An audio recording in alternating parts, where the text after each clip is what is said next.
Hello guys, तुमचं स्वागत आहे माझ्या मिनी ब्लॉगमध्ये. गाईज, हा खूप स्पेशल डे आहे कारण की माझ्या फ्रेंडच्या घरी येणार आहे गणपती बाप्पा. मला तर खूप एक्साइटमेंट आहे. माझ्या फ्रेंडची बहीण किती क्यूट आहे. बाप्पा आले.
तर गाईज, बघू शकता तुम्ही किती मस्त ढोल वाजवतात.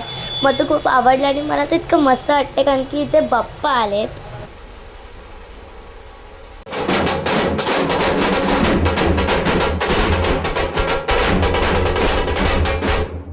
टडा गाईज, बाप्पा. तुम्ही तर बघितलं, गणपती बाप्पा इतका क्यूट होता. मला तर खूप आवडला. तर guys, like, share, subscribe. Ganpati Bappa Morya.